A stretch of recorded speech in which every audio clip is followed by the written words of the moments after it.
Babylon is a private healthcare juggernaut striking deals with the NHS, and it's linked to those at the top of government. It claims Health Secretary Matt Hancock as a supporter and Dominic Cummings as a former consultant. I'm aware of this, the question that he raises, not least because I'm a user of the Babylon service myself. They are my GP. Advice anytime. Babylon offers different services. One of their offerings is a chatbot that lets you enter your symptoms. It tells you what it thinks is most likely to be wrong and what you should do based on AI algorithms. It's a commercial product that some companies use for their employees. But some parts of the NHS are directing patients to use AI triage systems developed by Babylon, which says it provides fast, accurate and trustworthy medical triage advice. But not everyone buys the hype.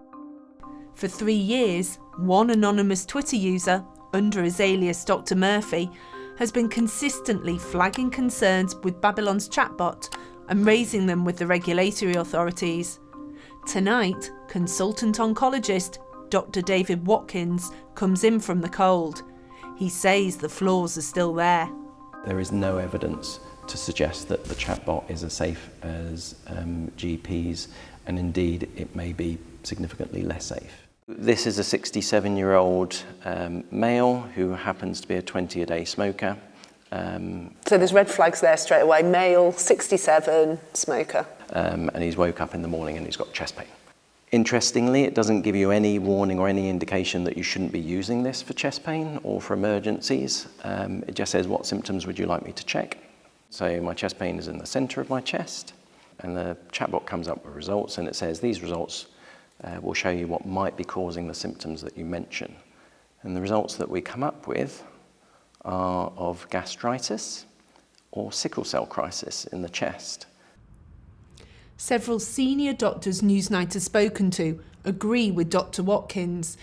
They say, given the symptoms listed, heart problems, including heart attack, are far more likely than sickle cell disease. They were quite specific and quite limited, and not the ones that I would have picked as priorities to flag up. The key thing that I'd expect from a triage tool is to flag up the red flag. This is what it might be. Even if it's a really small chance, you might want to get this checked out. And have you noticed any hearing loss? Babylon claim in tests their chatbot outperformed GPs. It is most likely to be Meniere's disease. But the study was met with scepticism by doctors and researchers because of methodological concerns. Babylon isn't the only company that makes these kinds of AI systems. And a recent study warned policymakers more broadly about overhyping them. It found very little evidence that these kinds of AI-based triage systems are safe and effective. The chatbot is a medical device. It's been certified as safe and that it performs as it should do. It gets what's called a CE mark and is regulated by the Medicines and Healthcare Products Regulatory Agency, or the MHRA. But Dr. Watkins says this provides little reassurance. The CE marking from the perspective of chatbots is meaningless. It gives false reassurance, to my mind. As I say, these chatbots are currently regulated to the same level as a walking stick or a pair of spectacles.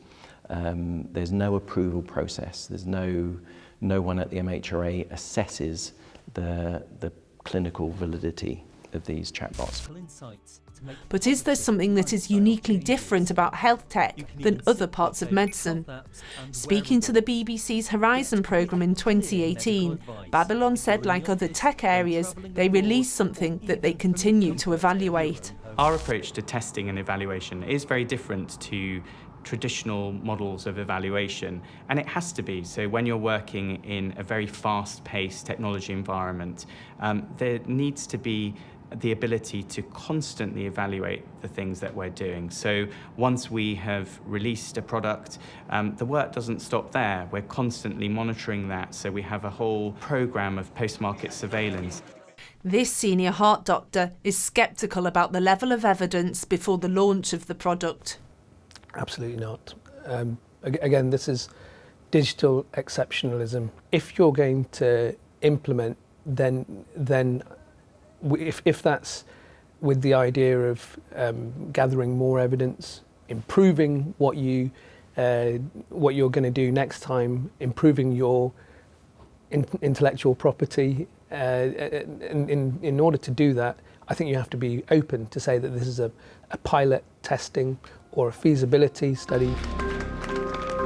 Some argue that healthcare is different and claim there's a tension between the typical tech model of move fast and break things and medicine's need to do things carefully and safely. Nor is Dr. Watkins convinced that the post-marketing surveillance is up to scratch. He says he's been raising concerns for the past 3 years, including with the regulator, the MHRA, yet the chatbot is still making errors.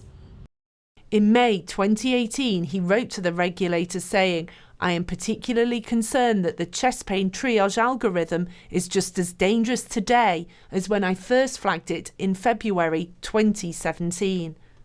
Dr. Banerjee is concerned that Matt Hancock promoting a single health technology actually holds back health tech. Paradoxically, by championing one company above another where we don't have evidence that it's better, you might be holding up the research and the science, and you might be holding up the implementation of something that actually works. Because what we should be doing as well is avoiding things that haven't got proven use. Both the NHS and regulators, the MHRA, say they're working with other bodies to assure patient safety in the evolving area of digital healthcare. But concern remains that they'll struggle to keep pace with the ever-changing world of tech.